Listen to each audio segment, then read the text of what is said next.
Hello, everyone. Hope you're having a great Tuesday so far. Very excited to get started with our virtual career planning office hours in just a moment. We're going to give folks a second to come in and get settled. So thanks so much for joining us and hang tight. We will dive in shortly.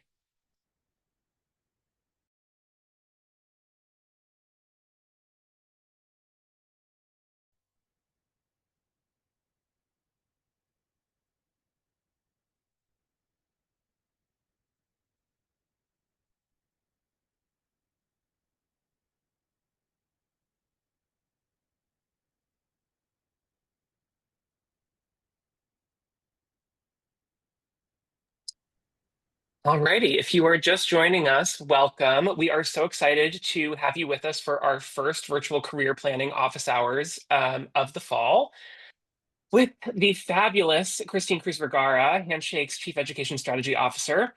So this event and future ones that we're going to host in the coming months are all about giving you a chance to ask your burning career questions and receive advice from an expert who's coached thousands of students. So for the next 45 minutes or so, we're going to ask you to please submit your questions using the Q&A box in the Zoom toolbar. And we'll try to get to as many of them as we possibly can before we wrap today. If we don't get to your question today, please note we're going to use it to inform future events like this. We'll try and cover it in the future. And you can also sign up to attend those upcoming sessions. The next one is in September to do this all over again with us. And we would be happy to try and get to your question then. A quick note that you won't be able to see any questions except your own until we mark them as answered. So please don't think that we're ignoring yours. So with that said, Christine, do you want to introduce yourself? Maybe give a little bit of background on who you are and what you're working on at Handshake today. Sure. Thanks, Brent. Hi, everyone. My name is Christine Cruzvergara. I'm the Chief Education Strategy Officer here at Handshake, which essentially means that I have the honor and privilege of partnering with all of your universities and colleges. So we partner with over 1,500 universities and colleges here on Handshake. And my team and I work very closely with all of the Career Center offices in particular at each of your schools to ensure that they are able to maximize the use of Handshake to support you in your job search and your internship search.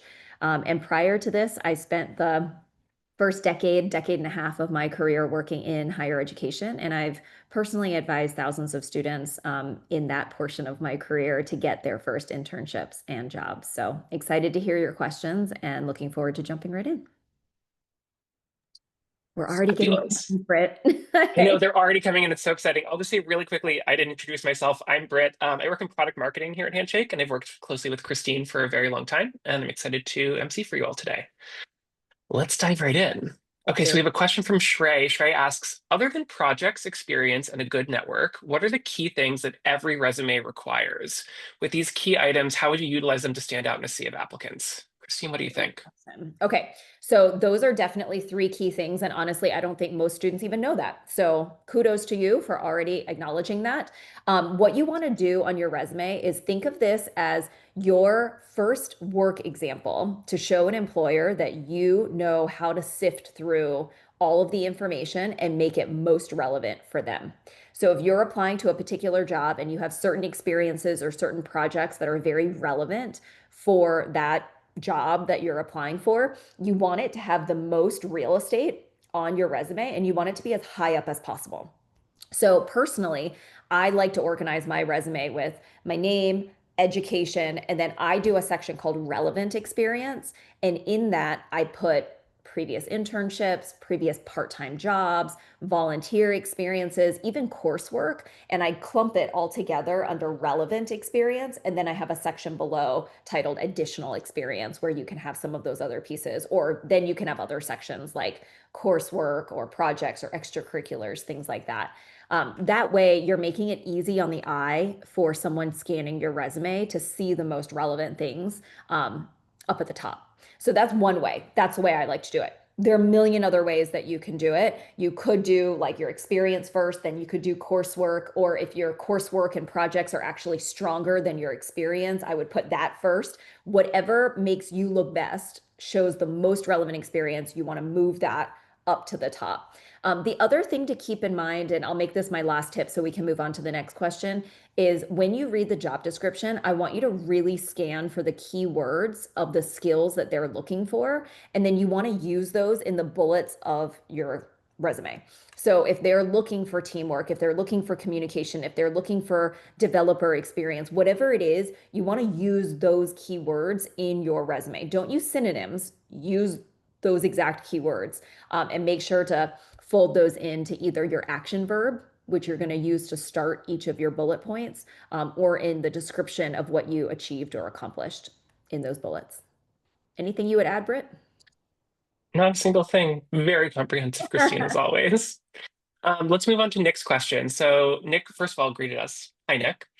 Based on your experience, when a student has multiple interests or degrees, what is the best way for them to identify a career path that is future-proof and aligned with their goals and passion, especially with emerging tech like AI shaping so many industries? Ooh, deep question. Okay, Yeah. so there are a few different ways to kind of tackle this. First, I want to remind you, Nick, you have a career center at your school. I would use them. So for all of the students on this line, you have a career center at your school. It is free to you. Use the resource. If you go and get a career advisor or a consultant after you graduate, you could be paying $200 to $300 an hour for that person when right now all of that is free to you and you can go see them as frequently as you would like. So I would definitely first take advantage of the resources that are at your fingertips and go meet with someone in your career center who can sit down with you and actually literally talk to you about, Nick, what your interests are, what your degrees are, how you can start to look at that in the landscape of what's available in the marketplace right now and in the economy and start to help you narrow down some of those pieces. The other thing in terms of what you can do at home while you're after you get off this webinar with us is literally make a list. Make a list of all the things that are interesting to you. It could be topics, it could be skills, it could be things that you just simply get energy from. Make a list of those things. And then what you can also do, I would actually use AI to kind of help you with this. I would input that list into AI and I would say, um, based on these interests and these skills that I have, are there particular career paths that I should start to explore? And then your AI will obviously generate a list for you of what those are. I would scan through that list and decide, okay, do I know actually enough about each of these? And then I would again use AI to further delve into those particular industries or those roles. Tell me more about what a content marketer actually does. Are there other types of marketing that I haven't explored? Why am I potentially a better fit for content marketing versus growth marketing or versus field marketing, for example? So that's when you're going to start to like parse out a little bit more so you can learn more about the actual field. And then once you feel like you kind of have a good grasp of some of the various industry or role areas that you're interested in, then I would go back into Handshake and I would use the people search and I would go search for alums at your institution, peers at your institution, or students at other Handshake schools that are doing some of the things in these different industries or roles and reach out to them, ask them for 15, 20 minutes, maybe 30 minutes to chat with you on the phone about their experience, about their internships, about their jobs, so that you can actually hear live people talk about their actual experiences. That will all help you continue to shape what you might be interested in and also expose you to new areas that you perhaps didn't even know about. Really good answer. One other thing I wanted to call out about that question is Nick asked about future-proofed opportunities Yeah. as well. And I think I'm curious to hear your thoughts on this, Christine, but I would imagine as you're going through that exercise and sussing out the skills or the types of roles you think might be a good fit for you, even going back to AI, and I think maybe even at a skill level, it'd be really helpful to query an AI and learn about like which of those skills are being the most disrupted or what like technology exists today to help automate some of those things. For some roles like a software engineer, it's going to be a lot more obvious like how quickly AI is transforming that type of role. But for others, it might be a little bit more nuanced. And I feel like if you fell back onto those skills, whether it was like writing or presentation, you might get a better sense of which ones are likely to be future proofed. Yeah, and I would also say, look, this whole notion of future proofing is a tough one because the reality is Yeah. none of us can predict exactly what the future is going to look like, and none of us know exactly how quickly AI is going to develop, how quickly it's going to disrupt all of the various roles and industries, and exactly where companies are going to land in terms of how they want to use it, how it will augment the roles, so on and so forth. Everyone is literally in the process of figuring it out. And if you're about to graduate in this next year, you have the good fortune or bad fortune, however you want to look at it, of being kind of in the messy middle while people are figuring that out. So there are two things that I would essentially tell you are really critical that we know right now. One is people are looking for students who have Gen AI skills. So if you are not particularly familiar with Gen AI, I would take the time to learn more about it. Follow newsletters, follow people who are in the business, in the industry. Definitely use AI to actually learn about I would definitely begin to do that. We are also in the process at Handshake of rolling out an undergraduate online course on LLMs and how to break the model, which will also give you some of the basics. So that's coming soon. So look out for that to kind of help you. So you do need to have some of the technical skills, and I would encourage folks to actually learn that. But to pair with that, with all of this advancement in technology, the time has never been more urgent or present for you to also have really high emotional intelligence, know how to work with people, know how to read a room, understand interpersonal dynamics, be able to persuade and influence without necessarily having positional power, know how to navigate difficult people or situations, conflict management. Like these are a lot of the quote unquote soft skills that are really critical, and they've always been really important in the workplace. They've often separated who advances and who doesn't. And I would argue that in the land of high tech, that's becoming even more important because that's what tech can't replace. And so the combination of having those skills plus having good baseline knowledge of the tech that is currently rolling out is a really strong combination for a lot of students. Cool. Love it. Okay. A really quick one that I think everyone is probably thinking and maybe needs a little bit of reassurance on. We had someone ask how many jobs you have to apply to in order to get one. A quick Google search reveals that it's around 100. I heard of someone who applied to over 100 jobs and only got one job. It can be like that. Okay, yes. I'm sighing because there are some students who definitely believe in applying to hundreds and hundreds of jobs. And I actually think that mass applying is not really to your benefit, quite frankly. Mm. It's very rare that I've met a student that has mass applied and gotten a lot of interviews and or offers. Um, so I'm personally not a huge fan of that. There is no magic number of how many jobs you need to apply to be able to get to one. I will tell you it's going to be more than 20. It's going to be more than probably 30. I don't know if it has to be as high as 100 to be honest, or 200. But I do think you need to do a few core things to make sure that your job search process is successful. There are 4 steps that I have often talked about. And I promise you, the biggest mistake people make is they do step 1 and then they skip to step 4 and they don't really do steps 2 and 3. And so, step 1 is your resume, your profile, your documents, like get those all in order. Okay. Resume, cover letter, profile. Make sure you have that completed. Okay. The second step is research. You actually need to understand the industry that you're going into, and you need to understand the roles that you're applying to. So, when you think of research, there's macro research and micro research. Macro research is understanding the industries, being able to talk about the emerging trends, talking about what's latest in the news around your particular industry. Micro is really doing your research on like the company and or the position or the team that you are applying to. Okay. Most students do the micro research, but they don't do the macro research. So make sure that you're doing both. The third step is network. You do actually have to build relationships. Real networking is not just about making a connection or something transactional.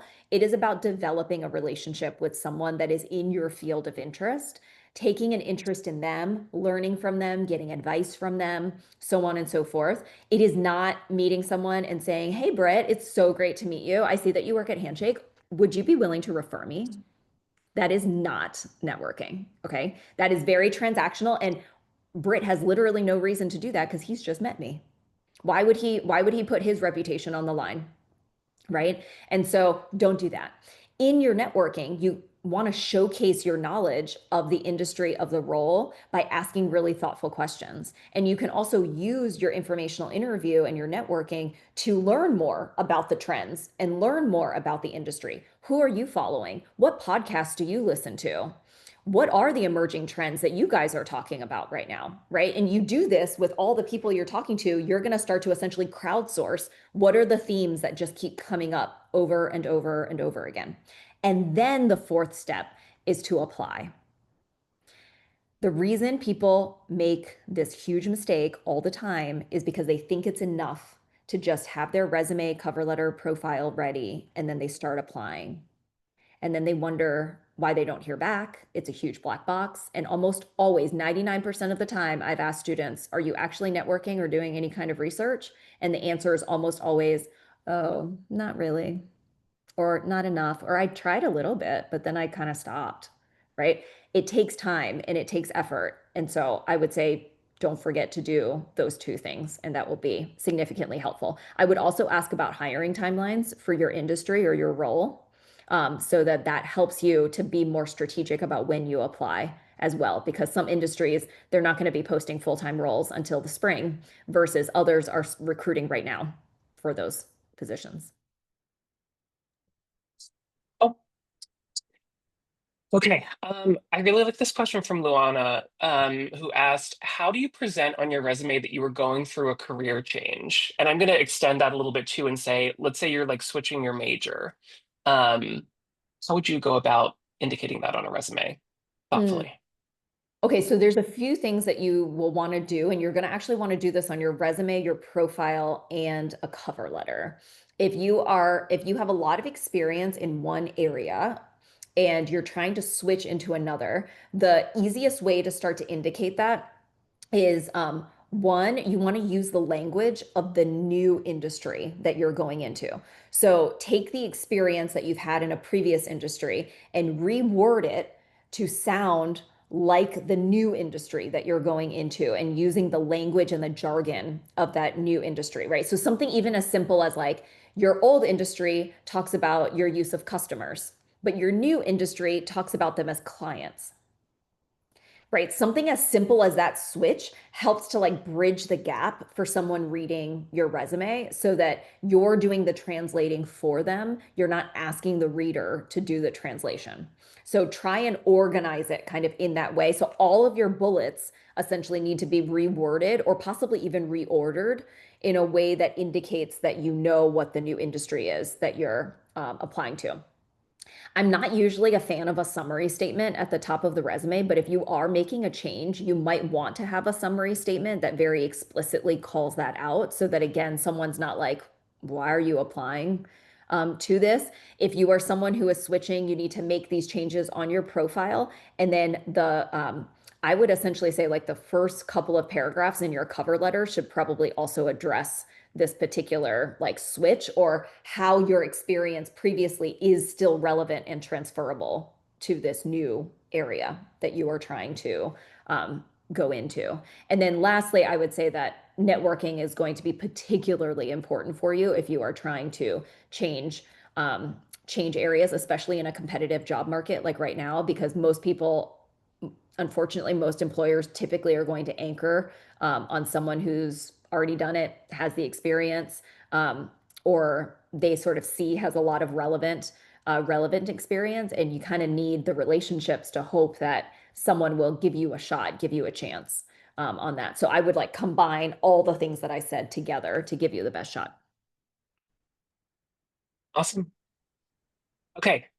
Good question from Elisa. So Elisa said, as a senior, senior and undergraduate, am I late to the game by looking for internships now? Should I be prioritizing a full-time position instead? Do internships really hold value on a resume?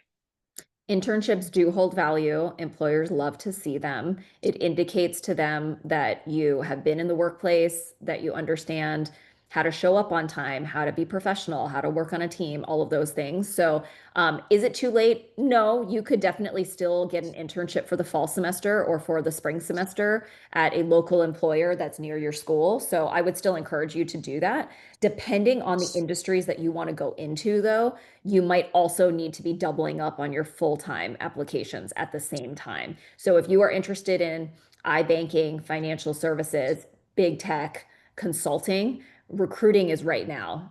So you're going to need to do your full-time search in addition to potentially an internship search at a much smaller boutique or local firm. If you are interested in pretty much most of the industry areas that I did not just mention, you have some time for your full-time. You can start looking now, but you probably won't actively start applying until the spring, early spring. And so you could work on trying to get a fall internship. You could also think about jobs on campus and how some of those could be also like an internship, depending on if it's in sort of an area that's related to what you want to do. Awesome. Mhm. Okay. Really good question from Miriam. What's a good way to stand out at the end of an interview when the recruiter asks, "Do you have any questions for us?" Oh, yes, always have questions. So you should always prepare at least like 5 to 8 questions in your back pocket. You probably will not have time to ask all of them. So I would also rank order them in order of what is most important to you. This is where you want to kind of showcase your thoughtfulness and your willingness to also like take feedback. So for me, I'll give you two of my favorite questions that I generally like to ask because it tells me a lot about an organization. One question I like to ask is, tell me a little bit more about how decisions are made here on this team or in this company. What's the process? Who are the people involved? What does that look like? And for me, that tells me a few things. It tells me who are the people involved? Is it particularly hierarchical in how decisions are made? Is this a particularly bureaucratic sort of work environment, or is it a very flat work environment? Because you might have a preference for one or the other, or you may not know yet, which is okay. It also tells me if it seems like there are certain people who are particularly influential, which also tells me these are the people that I probably at some point in my if I get this job, I need to build a relationship with, or I need to figure out who they trust and is sort of like has their ear and build relationships with those people. So it also gives me insight for the future if I end up getting this job, getting the offer. Um, so I like that question personally. Another question I sometimes ask is like, what's one unspoken rule here at this organization?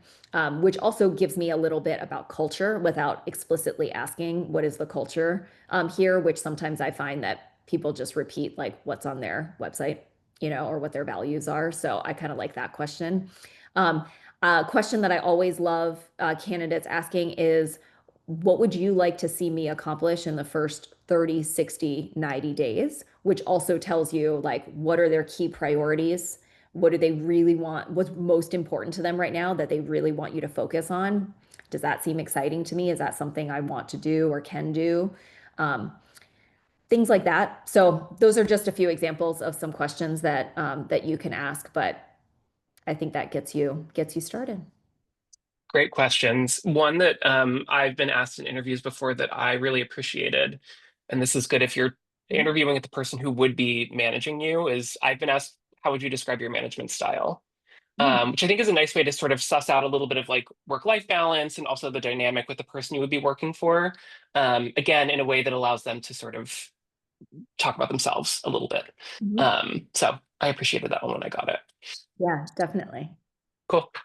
Okay, we've gotten a bunch of questions about whether cover letters still matter and whether you should be writing cover letters for every single job. Should they be different for every single job? Christine, what is your hot or not so hot take on cover letters these days? I kind of feel like cover letters are dying. I don't see as many employers asking for them anymore. A lot of the employers I talk to often say like it's not really a thing that we care to look for. Or if the student is going to provide a cover letter, it can only harm them, meaning it needs to be well written, especially if they're not asking for it. So if you submit one, make sure it's well written. They can almost always tell if it's purely completely generated from AI. So I would also, if you're using AI to help you or to help draft, make sure you also make it your own. So fine tune it, tweak it, make it sound like your voice. Um, so I think it really is dependent, kind of employer to employer. I think the most important thing is actually just follow the employer's instructions. So if they're asking for one, submit one. If they're not asking for one, you don't need to, unless you have an extenuating circumstance, like you realize that you would probably not even get seen if someone didn't understand that you were switching industries or something like that. And there's like a real reason why you need to submit one.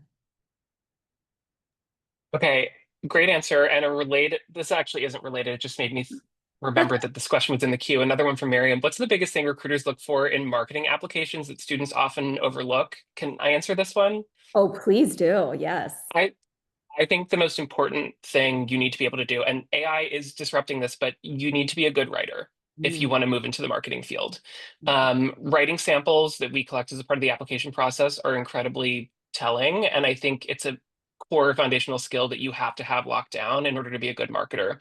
Even if you're going to be doing something that does not require you to be writing copy, I think it is super foundational because it's also an indication of your ability to communicate difficult ideas in a really simple way.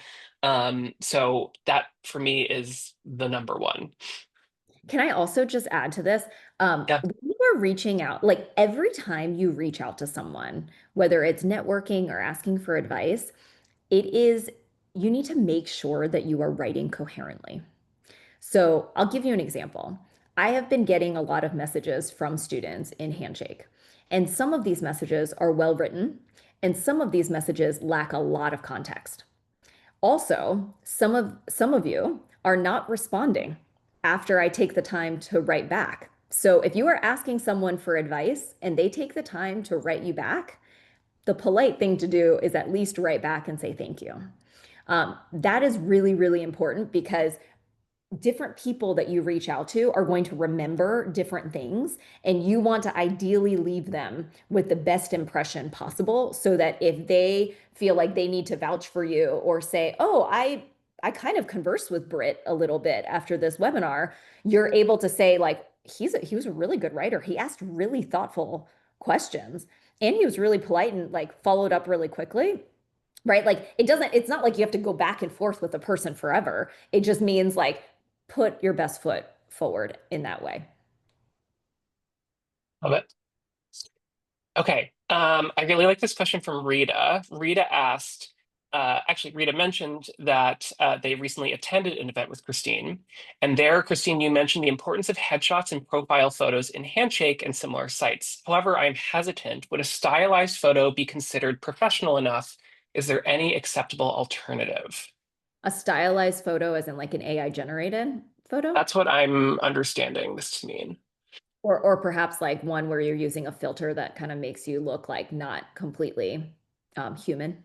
Like Yes. a little more okay. Yeah.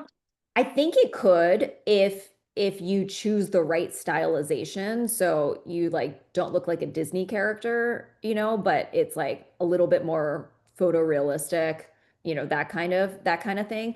I think the my only hesitation, to be perfectly honest, is in the world where there are lots of unfortunately bad actors that also like to create fraudulent accounts and sometimes fill up an employer's inbox with fake applications and things like that. Um, that could be not to your advantage in terms of not having an actual photo. It could make you look like a bot instead of you. So that's the only downside to that. So I think you just have to weigh the pros and cons of what you feel comfortable with. Yeah. And I would imagine industry might matter a little bit. Like if you're in more of a creative field, there might be a little bit more leeway on that front versus something a bit more traditional or buttoned up like banking. Yeah, exactly. Consulting probably less likely to fly. Exactly. Okay, here's another one. Mhm. Does order on a resume truly matter? I heard most companies' HR use AI to initially parse through your resume. Yeah, it still matters because you still typically have a human eye that's going to glance at it, look at it, or pass it on to a hiring manager. And you want it to be easy for them to be able to scan and read. So, yes. Cool. A related one, this person said, I got into contact with an EY recruiter and they said they liked my experience, but that my resume should be ATS format so I'm not overlooked by their hiring managers. What are the best benefits of an ATS resume and do you use one? Oh, okay. That's very interesting. Mostly because every employer, they all use different ATS systems. So Yeah. there's not necessarily like one exact format, but typically the things that are most common in a resume that is good for an ATS system is one that is you create it usually like in a Google Doc or a Word doc. It's your own formatting. It's not necessarily you don't have a lot of like fancy images, blocks, colors, like take all of that out. You honestly want this to, quite frankly, look like the most boring thing you've ever seen. It's just text. And like there's not a lot of you have no variation in font. You don't even really have variation in the size of the font other than probably your name at the top. It's just really standard and almost everything is pretty much like left aligned because you're making it as easy as possible for the system to be able to scan it in and parse all of the information that you're looking for. Great. Okay. Um, so we had someone ask, I keep getting to the interview, but I'm not making it past the initial panel. How can I Mm. better prepare for an interview? Ooh, okay, that's a great question. If you are not getting past the initial interview, I would go do some mock interviews. You can do mock interviews with your career center. You could do mock interviews with some of your friends. You could do it with, if you have a mentor or coaches, faculty, even. Do mock interviews with a few groups of people and crowdsource their feedback for you. There could be something that you're doing that is raising a red flag and you may not even realize it. Or you might need to be more succinct in your answers, or you might need to be more clear in the way you articulate your experience. It could be any of those things. So just make sure that you're kind of covering your bases and you know if any of those items might be an issue. And the best way to do that is to do some mock interviews with live people who can give you some feedback. Fabulous. Mhm. Okay. We've got a question from Connor that I think we touched on a bit before, but I want to pose it because it's a really good one. Okay. While preparing a strong resume and developing a strong skill set is important, building a professional network is also. For those of us coming from smaller communities without pre-established connections, what strategies would you recommend for effectively growing our network in the industry to better prepare us after graduation? Yes. Okay. Love this question. As someone who also went to school with literally I don't have any like parental or family connections or anything like that. My network is solely like built on my own. So I very much feel you. There are a few things that you can definitely take advantage of. One is remember that all of your peers, all of your other fellow students, they're part of your network.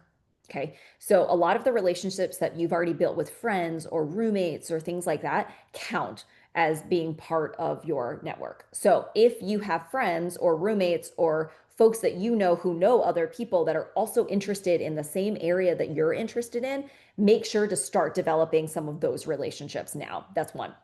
Second, use the people search in Handshake to actually look for others, both at your school and at all of the other Handshake schools, to start reaching out and building relationships. We've had a lot of students on Handshake have great luck meeting other students from other schools and developing relationships. And that's much easier now because of technology to be able to do some of that. So, highly recommend that you also do that. Three is make sure you actually attend some of the alumni or networking events that your school might put on so that you can also meet people live and obviously strike up a conversation with them, hopefully get their contact information and be able to follow up with them too. So I would try all of those things. You can also, if you've kind of exhausted all of that, I would also encourage you to look for associations that are connected to your industry or role of interest. So, like if you're interested in going into marketing, AMA is one of the largest associations that exist. If you're interested specifically in field marketing, I promise you there is some kind of association specifically for field marketers. There are associations for literally every industry and role you can imagine. Sometimes they even have student chapters that are local to wherever you might be. Sometimes it's only regional or national. That's okay too. But I would look into joining some of those, going to some of their events. That's another way that you can meet local folks that are interested in what you want to do. Love it. And I'll just call out what was put in the chat, just a 10-minute warning, so get your questions in. I see a question, will a recording of this meeting be sent out? And we will have the recording posted on our blog, so you'll be able to check that out later in case you were wondering. Okay, let's see.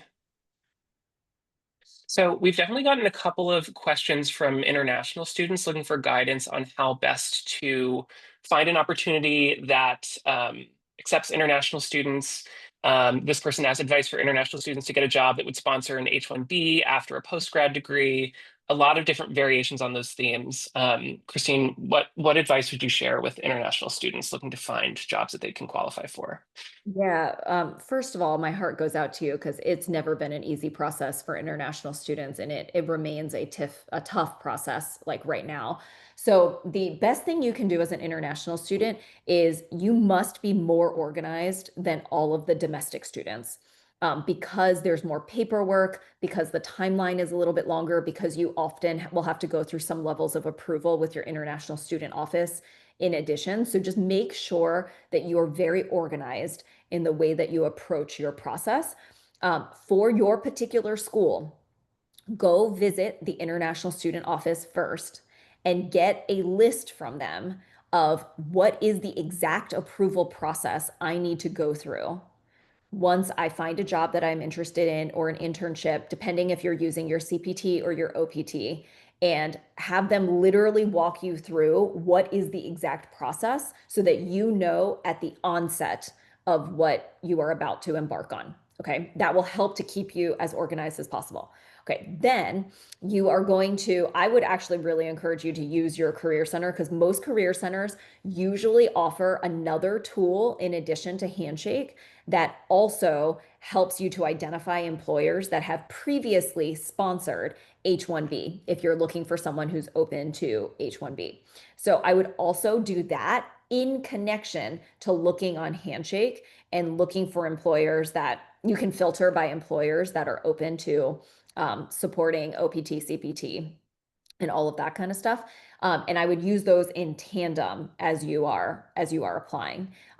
I personally, I know different people feel differently about this, what I'm about to say. I personally feel like it is worth being upfront with employers when you're meeting them at a career fair, at an event, so on and so forth, in saying, I'm an international student. I'm on whether it's a J1 visa, F1 visa, whatever it is, and I have either OPT, CPT, or I'm looking for an employer that would sponsor H1B. I believe in being upfront about that so that you don't waste your time and the employer doesn't waste their time.